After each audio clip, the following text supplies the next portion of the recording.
오순절 역사와 신학을 수강하시는 학생 여러분, 안녕하셨습니까? 오늘은 서설 두 번째 시간입니다.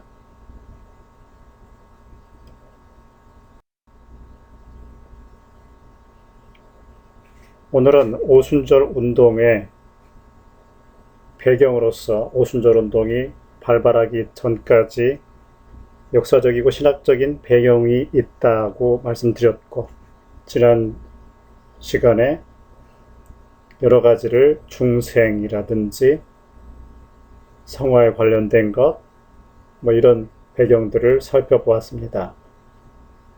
오늘은 먼저 성령 침례라고 하는 주제에 대해서 생각을 해보도록 하겠습니다. 오순절 운동이 발발하기 전에 이미 성령 침례, 성령 세례에 대한 논의가 활발하게 이루어졌습니다. 그리고 또한 방언이 여러 가지 현상들이 이곳저곳에서 일어나기도 했습니다. 그 배경에 대해서 살펴보도록 합니다. 우리 예수 그리스도께서 공생애를 시작하시기 전에 침례 요한이 광야에 나타나서 예수님의 길을 예배했습니다. 그런데 이 침례 요한이 내 뒤에 오실 이에 대해서 이야기한 적이 있습니다. 내 뒤에 오시는 이는 나보다 능력이 많으셔서 나는 그의 신들매를 풀기도 감당치 못할 사람이다.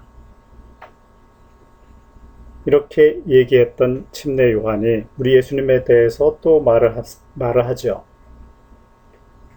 나는 물로 침례를 주는 사람이지만 그러나 내 뒤에 오시는 이가 있는데 그분이 나보다 능력이 더 많으셔서 불과 성령으로 침례를 주실 것입니다.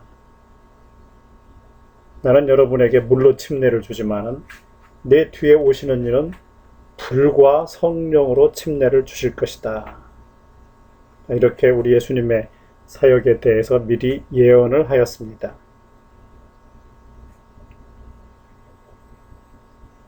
이 불과 성령으로 침례 주실 예수 그리스도의 사역에 대해서 미리 예언을 한 것인지요.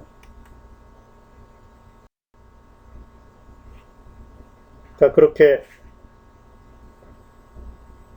침례 요한의 소개를 받았던 예수 그리스도께서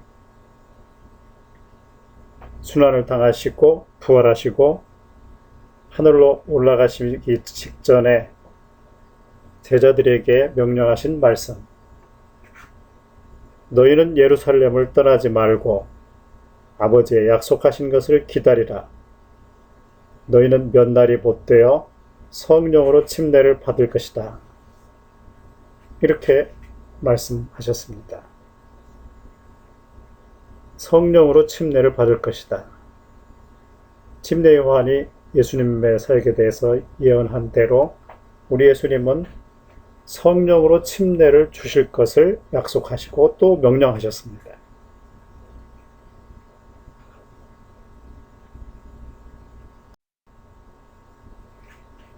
자, 이렇게 예수님의 말씀 약속에 따라서 제자들이 기다렸고, 그리고 승천한 후 10일, 그리고 6월절로부터 50일째 되는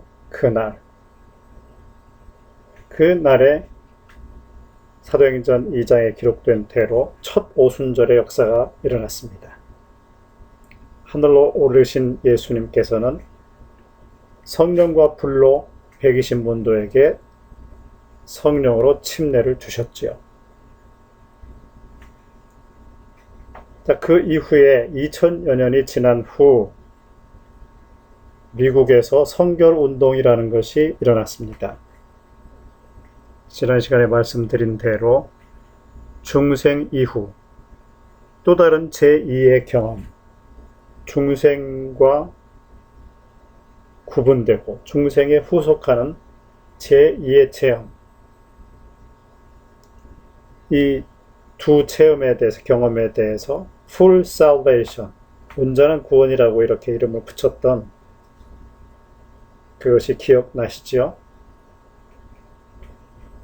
자, 이렇게 성결운동 안에서 중생과 온전한 성화, 이 두 가지를 이야기했는데요. 그런데 이 성결운동 안에서 이 두 번째 체험에 대한 견해가 변하기 시작했습니다. 그것이 무엇이냐 하면, 이 중생은 이제 그대로 있고, 이 온전한 성화 부분에서 그 온전한 성화를 다른 이름으로 성령 침례라고 이름을 붙인 것이죠. 존 웨슬리가 중생 이후에 온전한 성화를 얻는데, 그런데 그 온전한 성화의 모델로 제시했던 것이 바로 사도행전입니다. 성령으로 충만하자 제자들이 하나님의 사랑으로 가득 차게 되었다. 이 존 웨슬리는 사도행전 2장에 나타나는 첫 오순절의 그 사건을 온전한 성화의 어떤 전형으로 삼았습니다. 그 이후에 성결 운동 안에서 이 온전한 성화를 추구를 하는데, 이 온전한 성화를 존 웨슬리의 권고에 따라서 그 모델을 첫 오순절 사도행전 2장으로 삼고 그 이름을 성령 침례라 이름을 붙인 것이죠. 그래서 온전한 성화는 성령 침례로 말미암아 이루어지는 것이다, 이렇게 주장을 한 것입니다.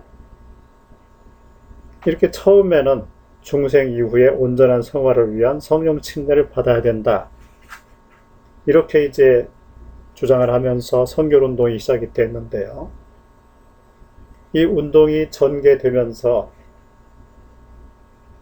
사람들 가운데, 성결운동을 해나가던 사람들 가운데서 이 성령 침례, 사도행전 2장에 나타나는 성령 침례가 온전한 성화뿐이냐 하는 의문이 생기기 시작했습니다. 사도행전 2장에 보면은 물론 하나님에 대한 온전한 헌신, 이런 모습도 나타나지만, 우리 예수께서 말씀하신 대로 성령이 너희에게 임하시면 너희가 권능을 받을 것이다, 듀나미스, 능력을 받을 것이다. 그래서 그 권능을 받아 내 증인이 될 것이다, 이렇게 말씀하셨지 않습니까? 이 부분을 다시 회복하기를 원하는 사람들이 생겼습니다. 그래서 이 성령 침례는 온전한 성화뿐만 아니라 봉사를 위한 능력을 부여하는 것이다, 이렇게 초기 성령 침례가 곧 온전한 성화다 하는 이런 데서부터 변화를 일으켜서 성령 침례는 온전한 성화와 능력을 부여하는 것이다, 이 두 가지를 받는 것이 곧 성령 침례다, 이렇게 주장하는 사람들이 생기기 시작했습니다.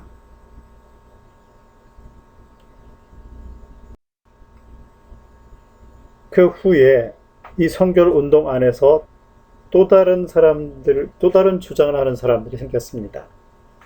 그것은 무엇이냐 하면, 이 사도행전 2장에 나타나는 오순절, 그 성령 침례의 사건은 우리 예수님께서 약속해 주신 대로 성령으로 침례를 받으리라 그랬는데, 그 사도행전 2장에 보면 첫 오순절의 그 사건을 보면 온전한 성화의 모습이라기보다는 능력 부여, 권능을 받고 오라고 하는 쪽이 더 강하다 하는 생각을 가진 사람들이 생긴 것입니다. 이 온전한 성화를 성령 침례라고 하기에는 이 능력 부여가 더 크게 부각이 되는 것이죠. 그래서 이 성결운동에서 안에서 3단계를 경험해야 된다고 하는 3단계 체험 주장자들이 생겼습니다. 자, 이들은 온전한 성화와 성령 침례를 분리시킨 것입니다. 그래서 중생 이후에 중생과 구분되지만 중생과 후속하는 이런 두 번째 경험을 추구했던 웨슬리처럼 중생 이후에 온전한 성화를 그 다음에 경험을 해야 된다고 주장을 하면서 또 그 다음에 세 번째 경험을 해야 된다. The third experience를 해야 되는데 그게 바로 성령 침례다. 그리고 이 성령 침례는 능력을 부여하는 것이다. 봉사를 위한 능력을 부여하는 것이 곧 성령 침례다. 그래서 중생한 사람들은, 예수 안 믿는 사람들은, 불신자들은 중생을 추구하고 중생을 경험해야 하고, 중생을 경험한 사람들은 그 다음 단계로 나가서 원죄까지 사함받는 온전한 성화를 이루어야 되고, 그리고 더 나아가 다음 단계로 나가서 성령 침례를 받아서 능력을 부여받아야 된다. 이렇게 주장하고 그것을 추구하고 가르치고 했던 사람들이 생겨났습니다.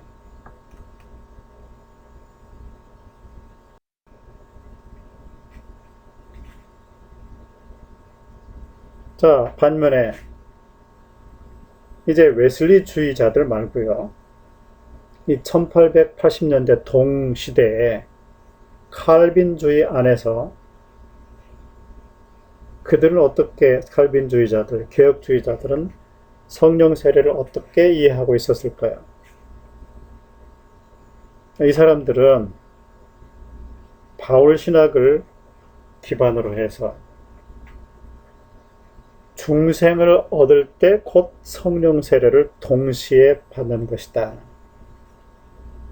그러니까 성령의 중생과 더불어 성령이 그 안에 그 심령 안에 내주하게 되는데 그것을 곧 성령 세례라 일컬은 것입니다. 그러니까 예수를 믿고 새로 거듭나는 순간에 성령이 그 사람의 영혼에 내주를 하기 시작하시고 그게 곧 성령 세례다. 이렇게 생각을 한 것이죠.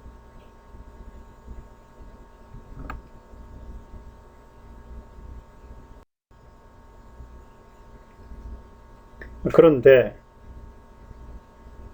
이 개혁주의적인 사람들 안에서 변화가 생기기 시작했습니다. 그것은 중생과 성령 세례를 구분하고 분리시키기 시작한 것입니다. 이것은 이제 성결운동의 영향이라고 할 수가 있죠. 이 성결운동은 초교파적인 운동이었습니다. 전까지 앞에서 살펴보았던 성결운동은 웨슬리적인 그런 사람들의 성결운동 방향이었고요. 개혁주의자들 가운데서, 칼빈주의자들 가운데서도 이 성결운동에 헌신하는 사람들이 생겼는데요. 이 사람들 속에서도 중생과 더불어서 성령 세례가 발생하는 것이다고 주장했던 이 칼빈주의자들이 가운데서 성결주의와 접하면서 중생 이후에 성령 세례를 받아야 된다고 생각하는 사람들이 생기기 시작한 것입니다.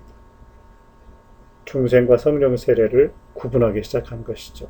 다시 말하면 중생과 더불어 성령께서 내주하기 시작하시지만 그 자체를 성령 세례라고 할 수가 없다 이렇게 생각하고 중생 이후에 비록 성령이 그 영혼 안에 내주하시지만 그 이후에 성령의 세례를 따로 받아야 된다고 생각하고 주장하는 사람들이 생기기 시작한 것입니다.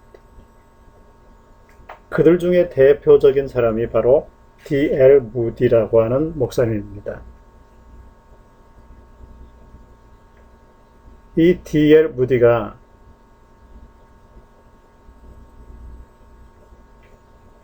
이런 고백을 했습니다. 1871년에요.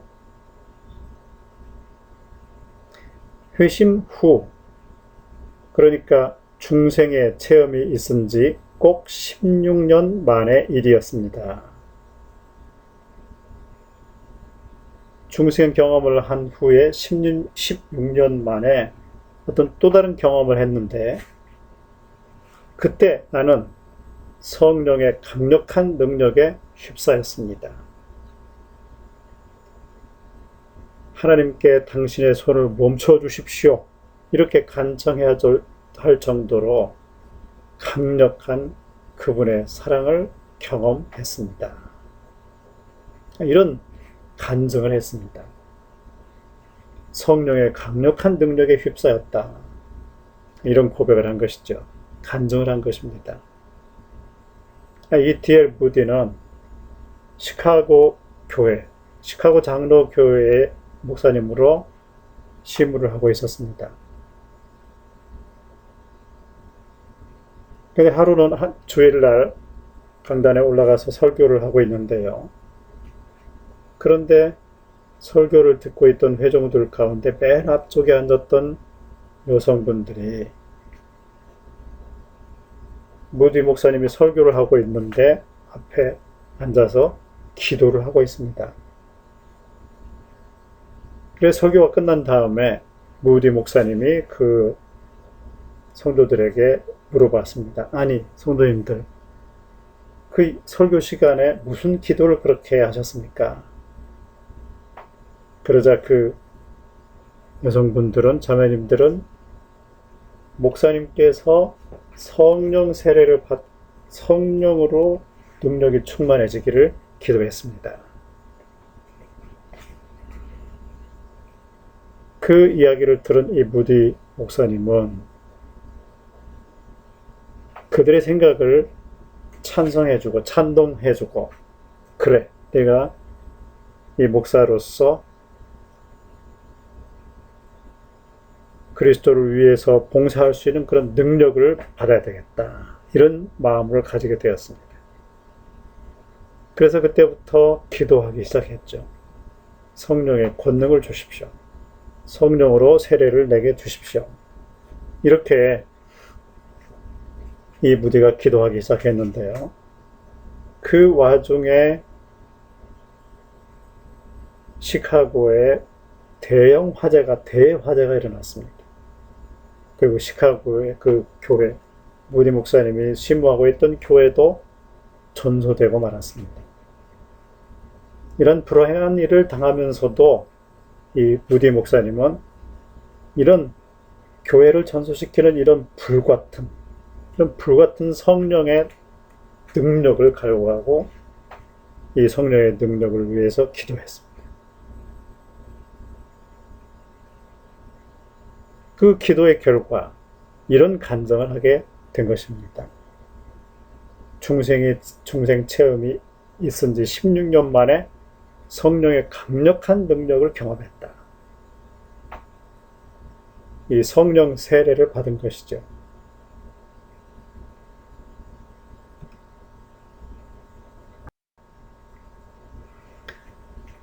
자, 이렇게 무디 목사님처럼 또 웨슬리적인 선교운동가들 가운데서 성령 세례 받아야 된다. 왜? 능력 부여를 받기 위해서, 봉사를 위한 능력을 부여받아서 일을 해야 된다.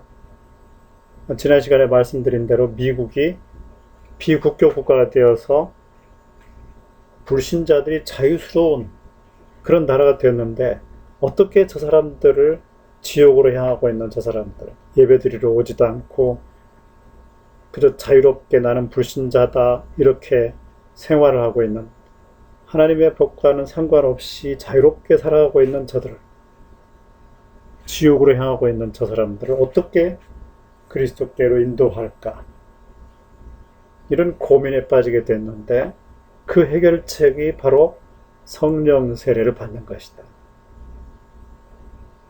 이렇게 생각하고 그걸 추구하고 그걸 경험하고 그 결과 D.L. 무디는 엄청난 사람들을 수십만 명을 그리스도께로 인도하는 그런 능력을 받게 되죠. 이렇게 성령 1800년대 중반 후반에 성령 세례받아서 능력 부여받아야 된다. 이런 운동이 마구 일어났습니다. 자, 이번에는 거기에 대해서 방언이라고 하는 주제도 또한 오순절에 중요한 것이죠. 이 방언에 대해서 사람들이 어떻게 생각하고 어떻게 역사가 흘러왔는지 살펴보도록 하겠습니다.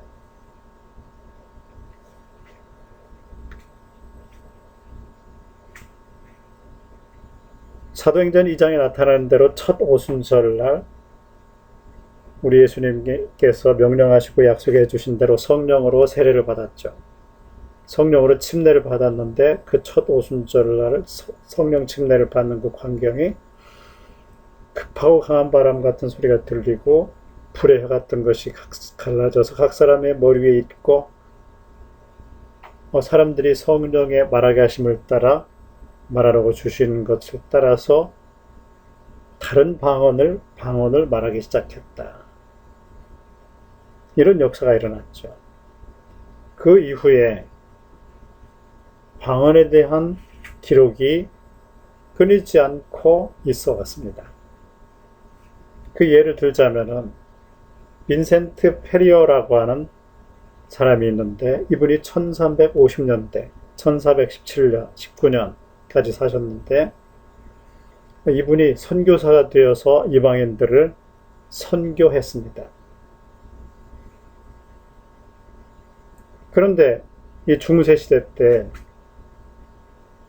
이 빈센트 페리어라고 하는 분이 프랑스인, 이태리인, 영국인, 스페인인, 포르투갈인 이런 사람들이 모여있는 곳에 함께 모여있는 데 가서 예수님에 대해서 설교를 했는데요.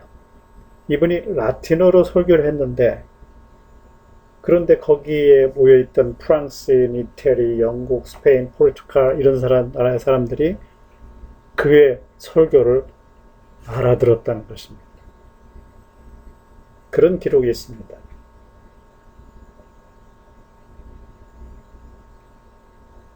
언어의 장벽을 뛰어넘는 하나님의 역사가 일어난 것이죠.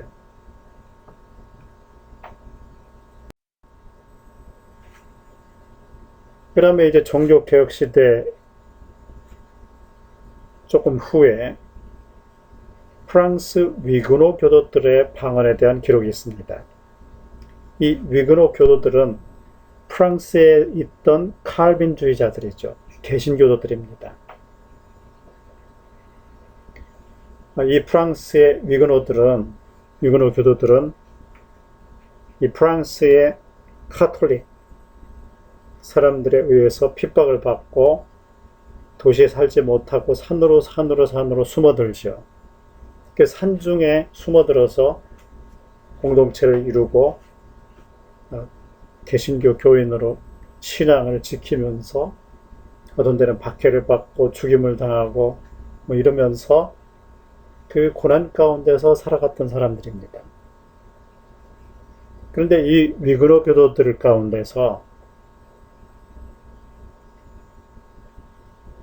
그들이 이제 예언학교라고 하는 그 과정을 만들고요. 성령으로 충만해서 이 성령의 은사에 따라서 예언하는 일들이 많이 있었습니다. 그리고 또 성령을 받아야 된다고 그랬는데 이 성령을 받는 독특한 위그노들의 방법이 있었습니다. 후보자가 수일 동안 기도를 하게 했습니다.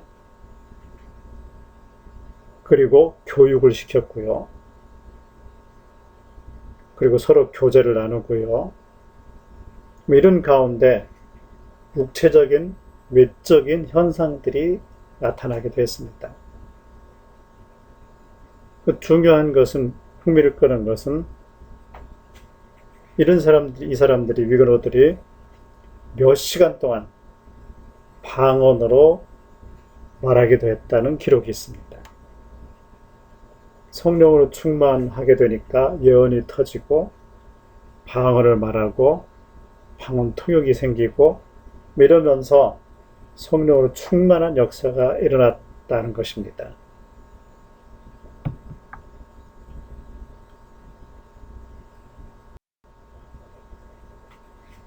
1700년, 1800년대 중반에 이르러서 영국의 에드워드 어빙이라는 분의 사역에서도 방언 현상이 나타났습니다. 이 에드워드 어빙은 런던에 위치한 내셔널 스코치 처치의 목사님으로 심무를 하고 계셨습니다. 이분이 이제 성경을 연구하면서 교인들에게 설교하고 가르쳤는데 이 성령의 은사에 대해서 가르치기도 했습니다. 그는 성령의 은사들은 이 두 가지 면을 갖는데 내적인 성화를 가져오고 그리고 외적으로는 능력을 부여하는 것입니다. 라고 주장을 했습니다. 성령의 은사들이 양면성이 있다는 거죠. 한쪽 면은 내적인 것, 한쪽 면은 외적인 것. 이 내적인 것은 성화를 가져오고 외적인 것은 능력을 가져온다. 이렇게 이제 생각을 한 것입니다. 그리고 이 성령의 은사들은 사도시대에 필요해서 끝난 것이 아니라 그 이후에도 여전히 오늘날의 교회를 위한 것이기도 합니다. 라고 주장했습니다. 이것은 이 은사중단론을 거부한 것이죠. 이 은사중단론은 예언이라든지 방언이라든지 이런 계시를 발생시키는 성령의 은사들은 성경, 특별 계시인 성경이 기록됨으로써 종결되었다. 그 이후에는 나타나지 않고 있다. 이렇게 주장을 한 것이 은사중단론이죠. 그런데 이 에드워드 어빙은 그 은사중단론을 거부하고 이 성령의 은사들은 사도시대뿐만 아니라 오늘날의 교회를 위한 것이다. 이렇게 주장을 하기 시작했습니다. 그리고 1830년에 성도들 전체가 아닌 사적인 기도 모임을 가지기 시작했습니다. 자, 이 사적인 기도 모임에서 성령의 은사들이 나타나기 시작했습니다. JMD라고 하는 분이 중보 기도를 하고 있었는데요. 그런데 그 기도 중에 방언으로 말하기 시작했고 또 방언으로 찬양하게 했고 그러다가 일어나서 큰 소리로 방언을 말한 후에 영어로 예언했다. 그러니까 통역이 일어났다는 거죠. 방언 통역이. 방언을 말하고 방언으로 찬양하고 방언 통역으로 예언하고 이런 일이 일어난 것입니다.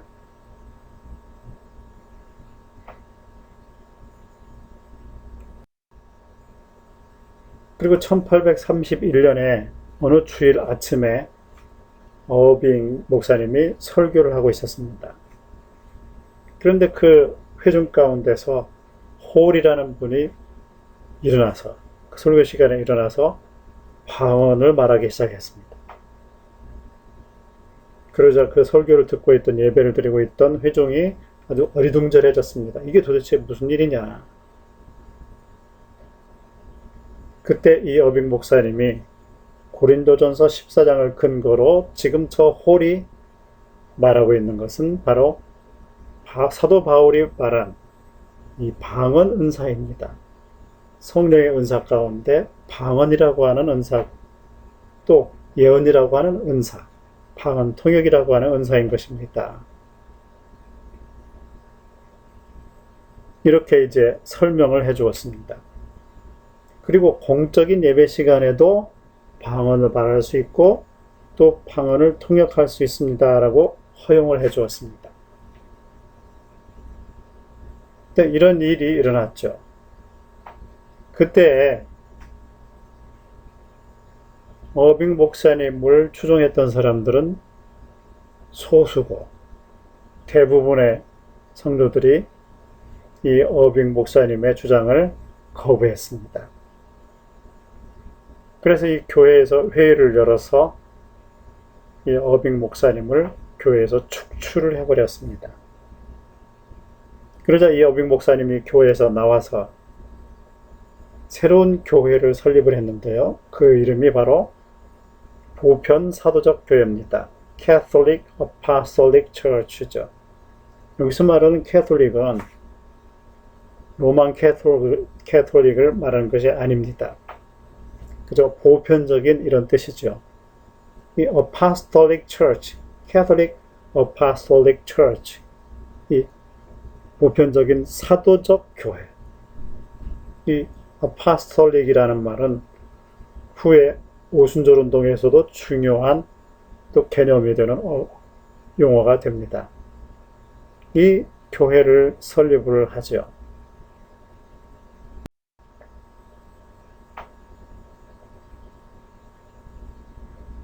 그 성도들 가운데 어빙의 목사님의 성도들 가운데 메리 캠벨이라고 하는 분이 있었는데요. 이분이 이제 간증을 했는데 성령께서 터키어 4개, 터키어 또 태평양의 팔루아 섬에 언어를 주셨습니다 라고 간증을 했습니다. 그러면서 만약 하나님께서 그분의 종들에게 모든 필수적인 능력을 부여하시기로 약속하셨다면 그들은 만사에 그분을 의지하며 사역지로 들어가는 것 이외에 무엇을 해야겠는가?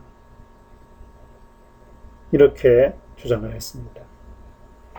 그러니까 어빙 목사님이 그 방언과 사역지, 그러니까 선교지지요.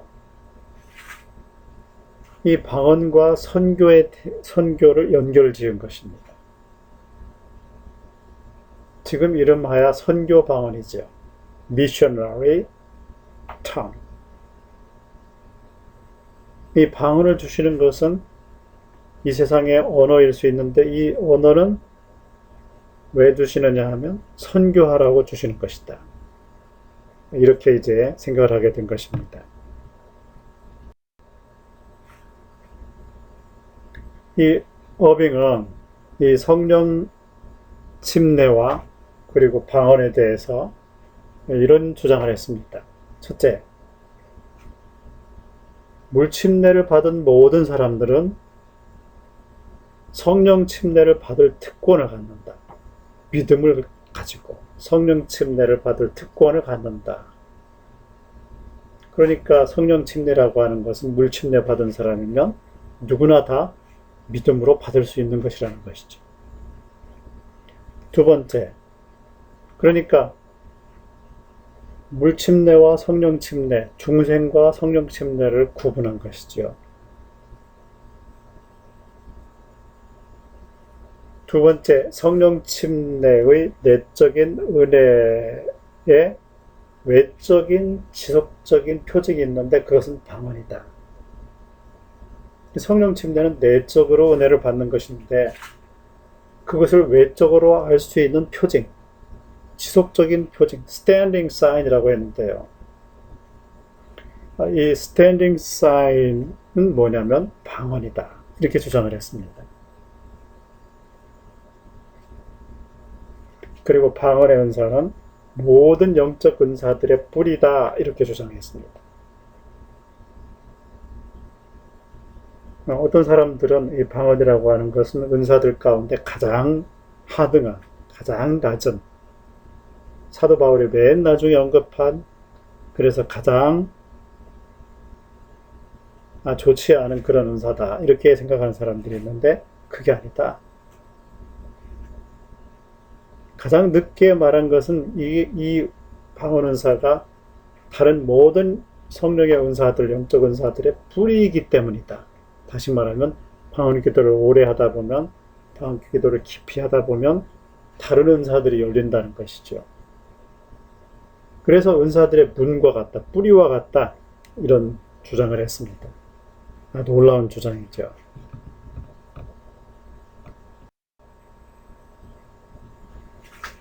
자, 이렇게 이제 영국에서 에드워드 어빙이 성령 침례와 방언과의 관계를 밀접하게 생각하고 주장을 했죠. 1826년대에 와서 미국에서 프랭크 샌더포드라고 하는 분이 Holy Ghost and Us Bible School이라고 하는 성령과 우리 성경학교를 열었습니다. 그리고서 그곳에서 가르치기 시작했는데요. 이 샌더포드는 성경의 모든 은사들이 회복되어야 합니다. 이렇게 주장했습니다. 지난 시간에 이 초대 성경주의, 이 성경으로 돌아가자, 회복주의에 대해서 말씀드렸지 않습니까? 그러니까 이 샌드포드는 성경에 기록되어 있는 모든 은사들이 회복되어야 됩니다. 이렇게 주장을 했습니다. 그리고 이 방언에 대해서는 방언은 배우지 않은 이 세상 언어를 성령에 의해 말하는 것이다. 이렇게 규정을 했습니다. 방언이라고 하는 것은 이 세상 언어를 말하는 것인데 이 세상 언어는 배우지 않았는데 그런데 성령에 의해서 말하는 것, 이것이 바로 방언이다. 이렇게 이해를 하고 주장을 했습니다.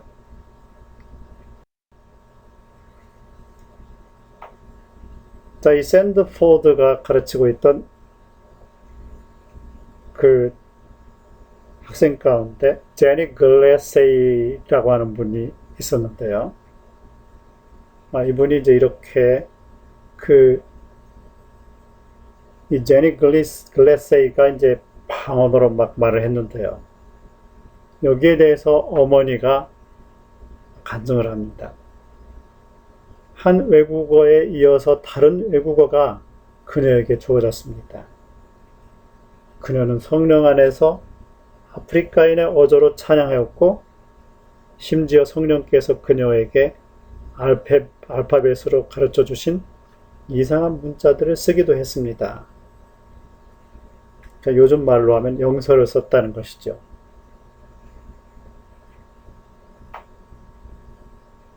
자, 배우지 않은 아프리카 말을 성령으로 말미암아 말을 했고 또 그것으로 찬양도 했다. 이렇게 이제 간증을 한 것입니다.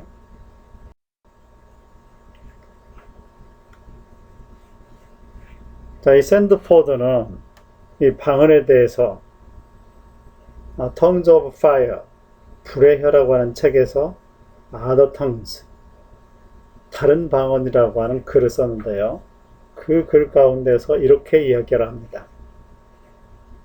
방언은 복음 전파를 위해 외국어를 습득하는 오순절적 방법에 대한 기술이다. 그러니까 이 방언이라고 하는 것은 외국어를 말하는 것인데 왜 받아야 되느냐면 방언을 말을 해야 되느냐 하면 복음을 전파하기 위해서다. 이렇게 주장을 했습니다.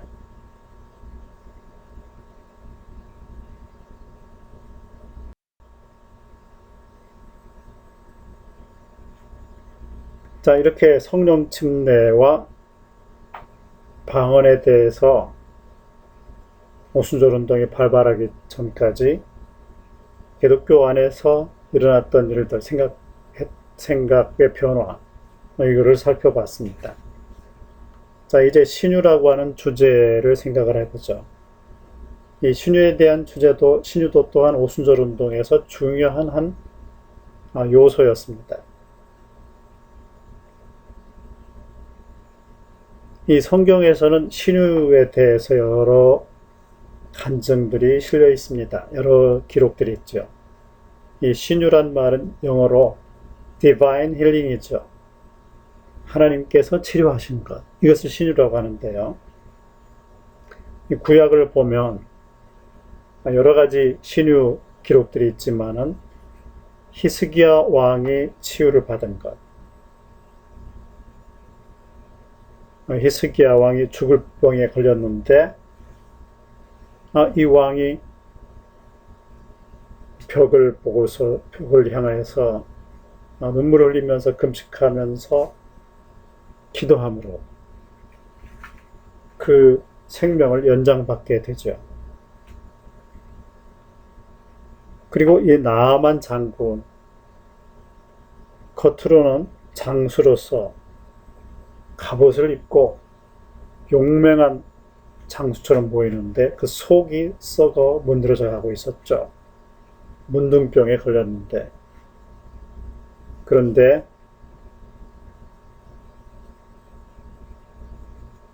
이 엘리사를 찾아와서 치료를 받게 되죠. 하나님께서 주시는 명령에 순종하자 요단강에서 목욕을 하고 나온 이 나아만의 피부병이 깨끗하게 나았습니다. 그리고 한 여인이 아들이 죽었는데, 그런데 그 죽은 아들이 살림을 받죠. 이런 여러 가지 신유의 기록이 구약에 많이 있습니다.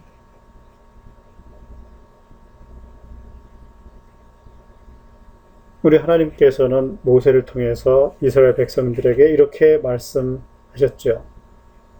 나는 하나님이다. 어떤 하나님이냐면 너희를 치료하는 하나님이다. 이렇게 말씀을 하셨습니다.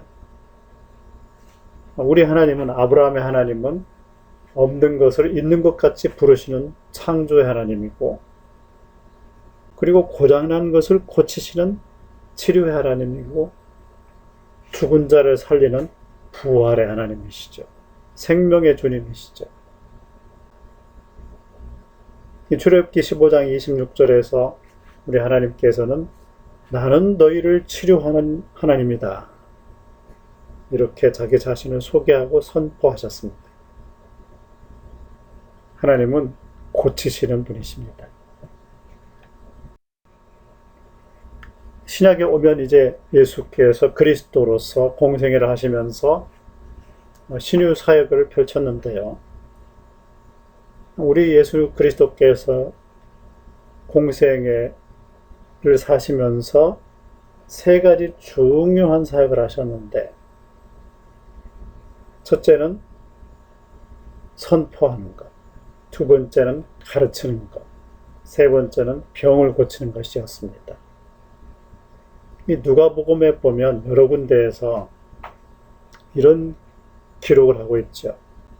사람들이 예수님께 많이 나왔는데 왜 나왔느냐면 말씀도 듣고 병 고침을 받으려고 몰려들었다. 이렇게 기록을 하고 있습니다. 이렇게 선포, 가르침, 병 고침, 이것이 예수 그리스도의 공생애의 세 가지 중요한 사역들이었는데요. 그 중에 병 고치기가 나오지요. 이 우리 예수님의 치유 사역, 신유 사역에 대해서 마태가 그 이유를 설명하고 있습니다. 우리 예수님께서 사람들을, 병자들을 고치시고 귀신 들린 자들을, 귀신을 쫓아내서 고치셨는데, 이렇게 하신 것은 자기가 사람들의 병을 짊어지려고 하신 것이다. 이사야서의 예언을 이룬 것이다. 이렇게 기록을 했습니다. 또 예수 그리스도께서 승천하신 후에 제자들도 역시 치유 사역을 펼치게 되죠. 그 이전에도 물론 치유 사역을 펼쳤지만요.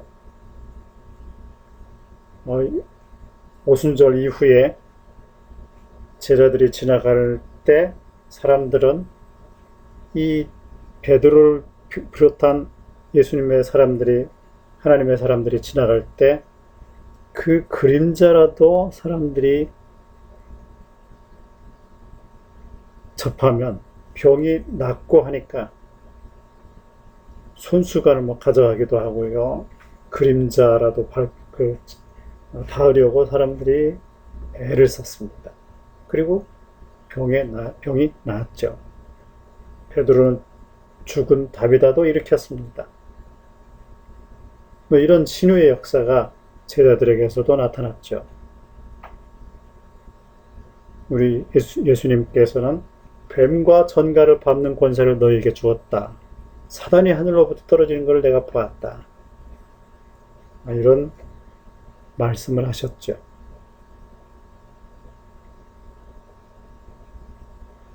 우리 예수님께서 제자들을 기도하신 후에, 밤새 기도하신 후에 자기가 원하는 자들을 자기 앞으로 나오게 하셨죠. 그리고 그 사람들을 사도로 삼으셨습니다. 제자로 삼았죠. 근데 왜 그렇게 하셨느냐면 예수와 함께 있게 하고 나가서 말씀을 전하고 또 병을 고치게 하려 하십니다.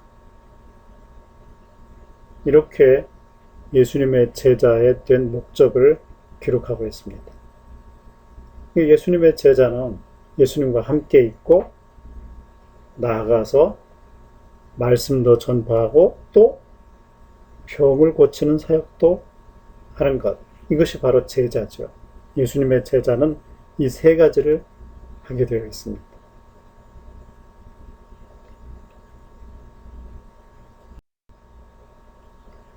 그런데 이런 성경에 기록되어 있는 신유가 성경 시대 이후에 쇠퇴를 하게 됩니다.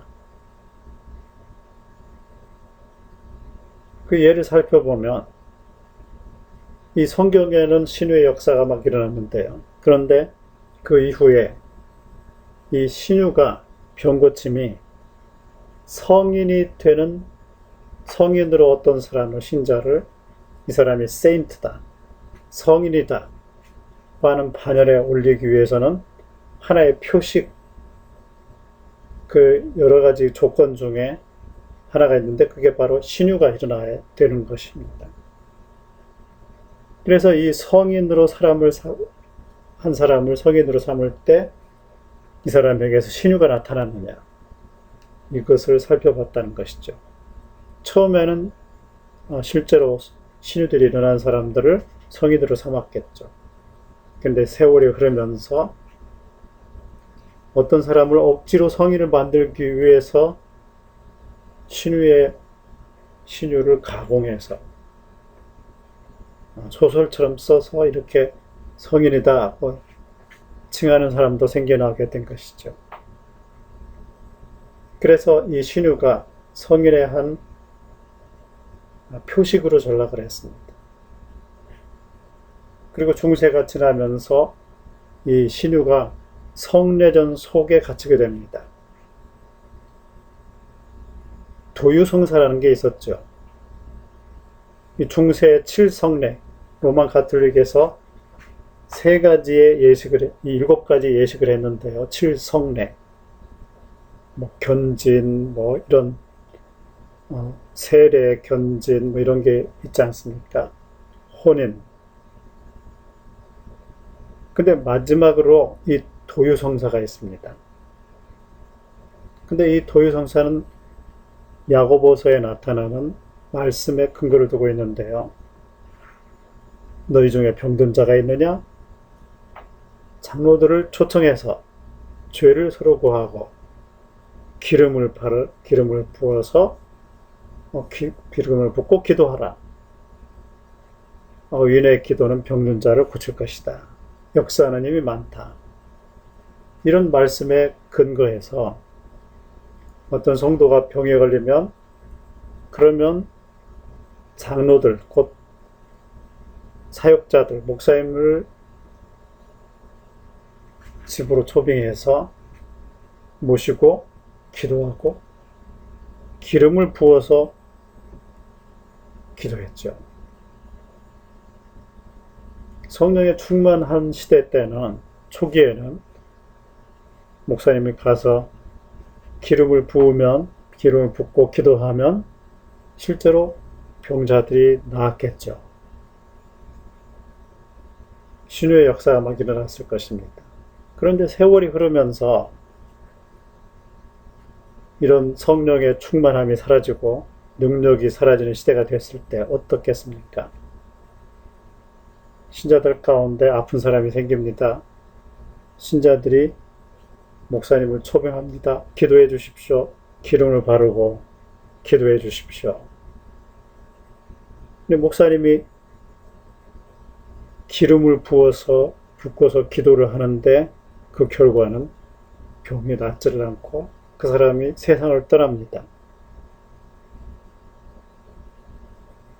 그래서 그 이후에 후기로 갈수록 기름을 부으면 사람이 죽고 기름을 붓고 기도하면 사람이 죽고 이래서 이 도유성사가 종유성사가 되어버리고 말았습니다. 사람을 살리는 것이 아니라 죽기 직전에 기름을 붓는 이 형식적인 그런 행사, 순서가 되어버리고 마는 것이죠. 기름을 부으면 사람이 세상을 떠나니까요. 그래서 도유성사가 종유성사, 마지막에 기름을 붓는 예식이다 하는 종유성사가 되어버리고 말았습니다.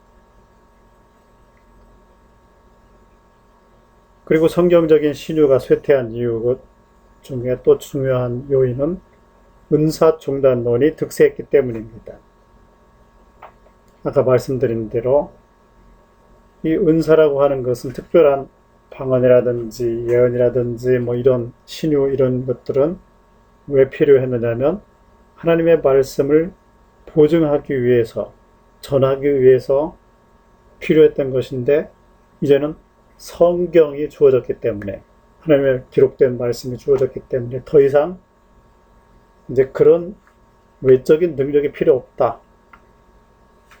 루터 같은 경우에도 이제 하나님의 말씀이 편만하게 전해져서 세계가 다 기독교 세계가 됐기 때문에 이제 그런 방언이라든지 병고침이라든지 이런 은사들은 이제 필요 없다.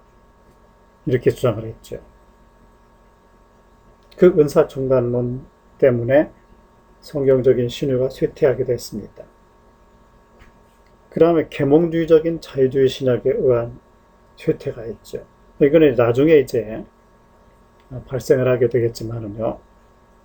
당시에 오순절 운동이 일어나기 그 직전 그리고 일어난 그때 미국에도 이 계몽주의적인 자유주의 신학이 극성을 부렸습니다.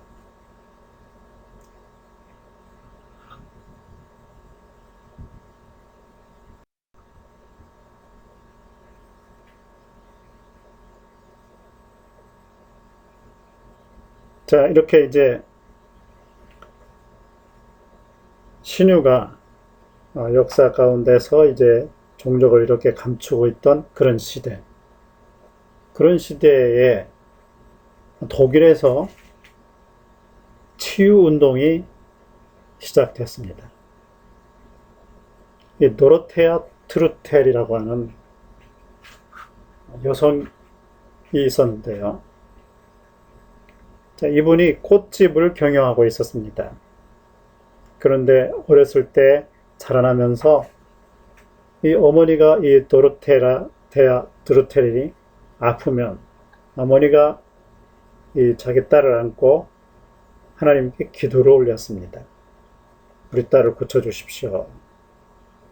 그 야고보서 5장 14절 15절을 암송을 하면서 하나님 우리 딸을 고쳐주세요. 말씀에 따라서 고쳐주십시오. 이렇게 기도를 하곤 했답니다.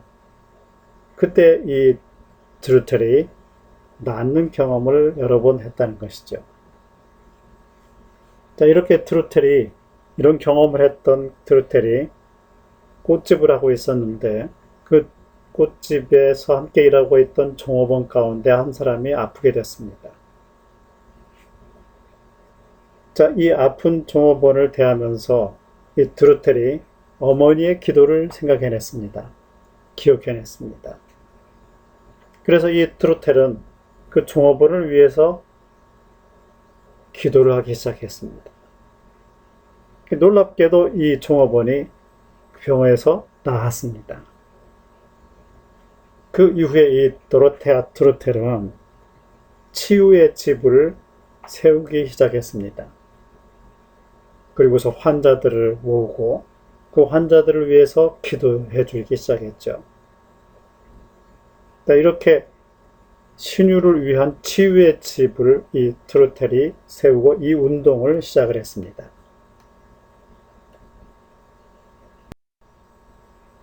그리고 1805년에 1880년에 살았던 이 블롬하르트, 이 독일인 목사님이신데요. 이분도 이제 치유사역을 하게 됩니다. 이분이 처음에는 학교 다닐 대학에서 신학을 전공했는데요. 그런데 이 신학을 공부하면서 자유주의 신학에 접하게 됩니다. 이 자유주의 신학은 성경을 고등비평을 통해서 바라보죠. 계몽주의, 칸트의 인식론에 의한 성경 비평학을 공부했습니다. 그리고 그 성경 비평학에 의해서 자유주의 신학을 펼친 그런 교수들 아래서 신학을 배운 것이죠. 이 고등비평을 하게 되면 성경에 나타나는 모든 초자연적인 이적은 다 신화가 되어버리죠. 거짓, 가공의 이야기가 되어버립니다. 이런 이제 신학을 공부했죠. 그리고 졸업을 하고 목사가 돼서 뮤트링겐이라고 하는 마을에서 목회를 하게 됐습니다. 그런데 그 교회에 여신도 가운데 한 사람이 귀신이 들리고 말았습니다. 헛소리를 막 해대고요. 막 넘어지기도 하고요. 이런 일이 막 발생했습니다. 그래서 그 언니가 이 블롬하르트 목사님과 성도들을 그 집으로 불렀습니다. 그래서 이 블롬하르트와 성도들이 찬송을 막 부르면서 기도를 하기 시작했습니다. 그런데 이 블롬하르트는 자유주의 신학을 공부했죠. 이 불트만 같은 이 자유주의 신학의 신학학의 거두는 요즘같이 전구가 있는 시대, 이러한 최첨단의 시대에 무슨 귀신이 있느냐? 그것은 원시 시대에 미개발된 무식한 사람들이 그 사람들에게 그 지식 수준에 맞게 하기 위해서 마치 없는 것을 있는 것처럼 말한 것 뿐이다. 귀신이란 건 없다. 이렇게 주장한 신학을 공부했죠. 그래서 이 블룸하르트도 귀신이라고 하는 것은 없는 것이다 이렇게 배웠는데, 그렇게 생각하고 있었는데, 그런데 자기 앞에 귀신 들린 여인이 있는 것입니다. 쫓아내야 됩니다. 그런데 없는 것이라고 배웠는데 지금 앞에 이렇게 눈앞에 있는 것으로 이렇게 경험을 하고 있으니 얼마나 당황했겠습니까? 어떻게 해야 할지를 모르는 것이죠. 그럼에도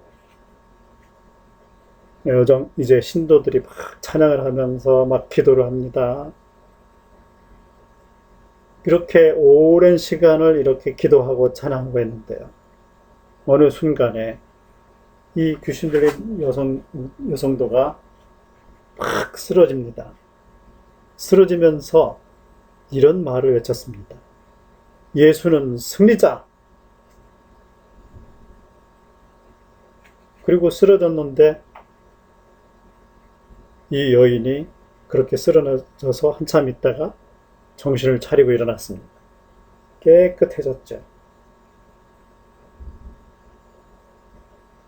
그래서 이 블룸하르트가 이런 귀신 들린 것을 경험하면서 아, 영적인 세계라고 하는 것이 성경에 기록되어 있는 것이 진짜 그런 세계가 있구나.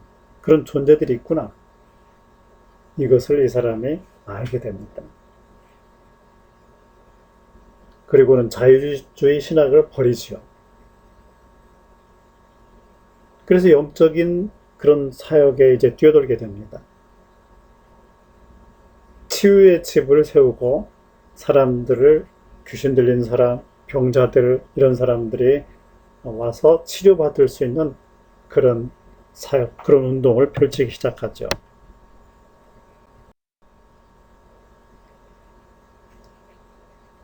그다음에 미국에서 또 이제 치유운동이 연이어서 일어납니다. 찰스 컬리스라고 하는 분이 이제 의학 박사인데요. 이분이 1879년도에 믿음 치유를 시작합니다. Faith Healing이요.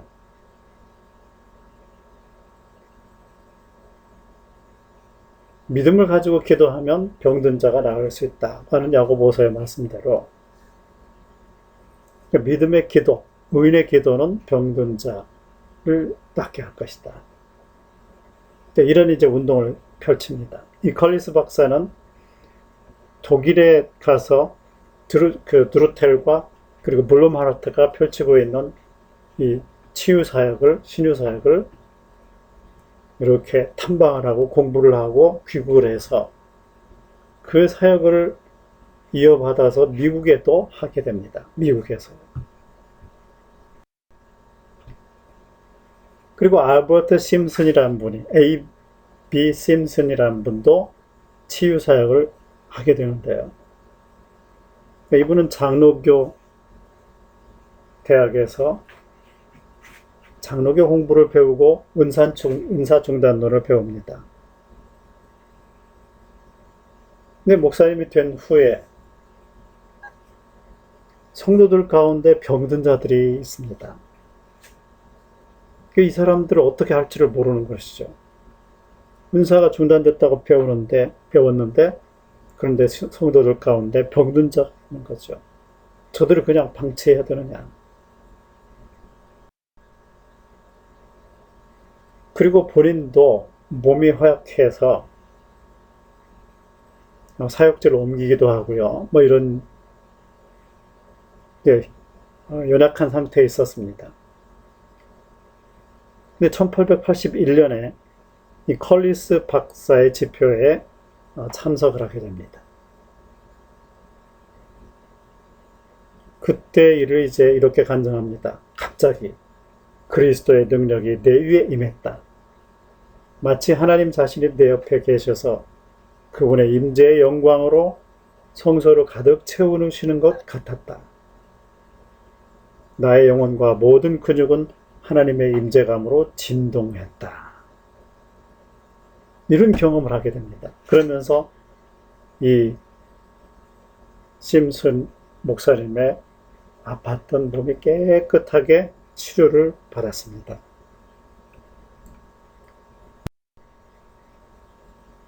자, 이렇게 신유를 경험한 이 A.B. 심슨 목사님은 대속적 치유라는 주장을 하기 시작합니다.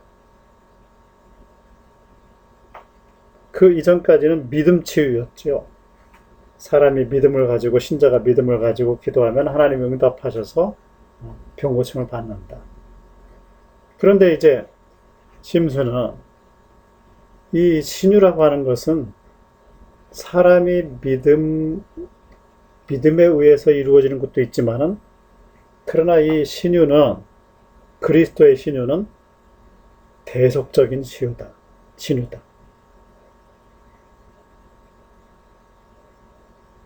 이것은 그리스도께서 우리의 영혼만 구원하신 것이 아니라 우리의 몸도 이 질병으로부터도 우리를 구원하시는 분이다 하는 것이죠. 만약 질병이 타락의 결과라면 질병도 그리스도의 속죄에 포함되어야 한다. 그 이전까지는 이 속죄라고 하는 것은 영혼만을 위한 것이라고 생각을 했는데, 그런데 이 그리스도의 속죄는 인간의 몸도 또한 속하는 것이다. 이 질병이 타락의 결과요, 죄의 결과라면 그리스도께서 우리의 죄를 담당하셨기 때문에 질병도 또한 담당하신 것이다. 그분이 우리의 죄를 담당하셨던 것처럼 우리의 질병도 담당하셨다. 이렇게 주장했습니다. 그리고 1890년에는 사중복음이라는 책을 쓰게 됐죠. The Fourfold Gospel. 이 사중복음 책에서 A.B. 심슨은 그리스도는 우리를 중생하게 하시는 분이요. 그리스도는 우리를 성화하게 하시는 분이요. 그리스도는 우리를 치료하시는 분이요. 또 그리스도는 재림하실 왕이시다. 이렇게 예수 그리스도를 우리를 중생하게 하시는 분, 성화하게 하시는 분, 치료하시는 분, 재림하실 분. 이렇게 그리스도의 네 가지 복음을 사중복음이라고 부르게 되었습니다. 이 사중복음은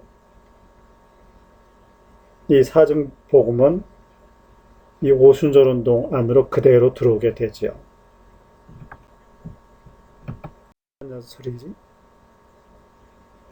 이 후천연설이 이제 쇠퇴를 하는데요. 그것은 에드워즈가 생각했던 대로 미국이 흘러가지 않았던 거죠. 남북전쟁이 일어났습니다. 북쪽의 중상주의와 남쪽의 중롱주의가 싸움을 벌였죠. 남북전쟁이 일어났습니다. 그리고 남북전쟁이 끝난 후에 시골에 있던 농사지었던 사람들이 도시로 중상주의 이 공장으로 상업을 하기 위해서 몰려들었죠. 도시화가 됐습니다. 도시로 사람들이 집중하다 보니까 사람들이 여러 가지 문제가 발생하는데 그 중에 사회적인 타락이 일어나죠. 그리고 유럽에서 넘어온 자유주의 신학이 미국의 신학교들과 교회들, 목사들을 강타했습니다. 정통 신앙이 파괴되기 시작했죠. 그래서 이런 여러 가지 상황들이 미국이 아주 시끄러워진 것이죠. 그래서 인간 자신이 역사적으로 진보하고 있다는 것에 대한 비판이 막 일어났습니다. 비관이 일어났습니다. 인간이 스스로 이 땅에 천년 왕국을 건설할 수 있다. 고 하는 것에 대한 이제 회의가 일어난 거죠.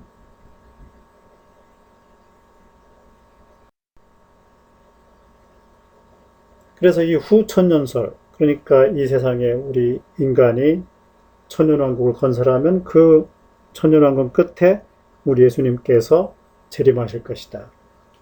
그러니까 이런 이제 후천년설이 바뀌어서 전천년설로 바뀌게 됩니다.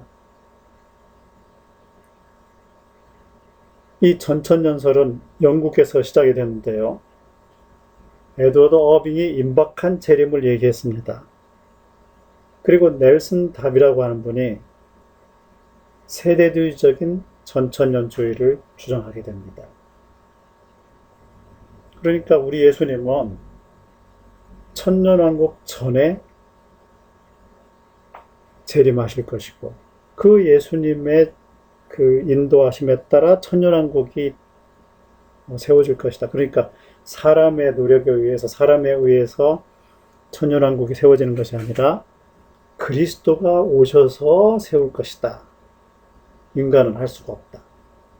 인간의 역사라고 하는 것은 갈수록 더 악해지고 그래서 천년왕국은 하나님의 개입에 의한 것이어야 한다. 이렇게 주장을 한 것이죠.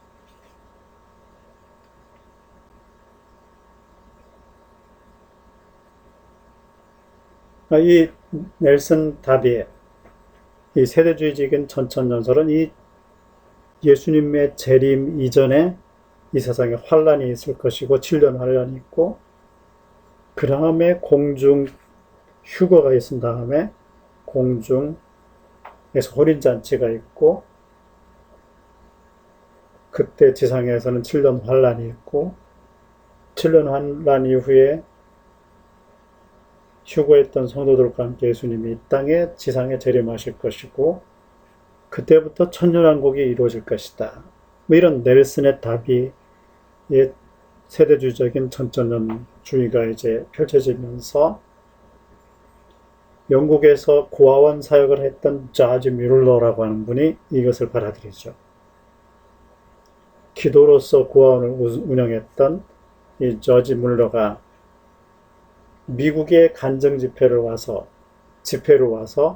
이 넬슨 답이 세대주의적인 전천년주의를 미국에 이식합니다. D.L. 무디가 조지 뮬러로부터 이런 세대주의적인 전천년주의를 받아들이죠. 그리고 이 D.L. 무디에 의해서 미국이 세대주의적인 전천년설로 가득 차게 됩니다. 성결운동주의자들이 이 세대주의적인 전천년주의를 받아들입니다.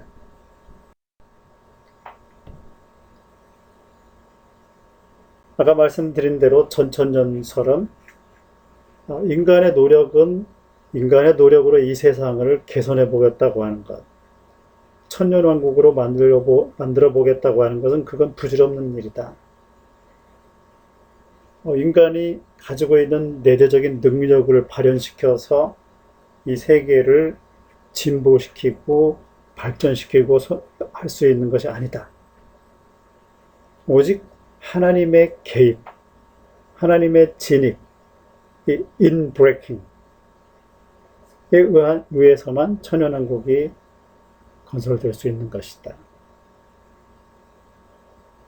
그리고 지상의 천년왕국이 세워지기 전에 그리스도께서 재림하실 것이다. 그런데 그 그리스도의 재림이 지금 굉장히 가까웠다. 곧 그리스도께서 재림하실 것이다. 인간의 역사를 끝장내고 하나님이 그리스도가 왕으로서 재림하실 것이다. 이게 이제 전천년설이죠.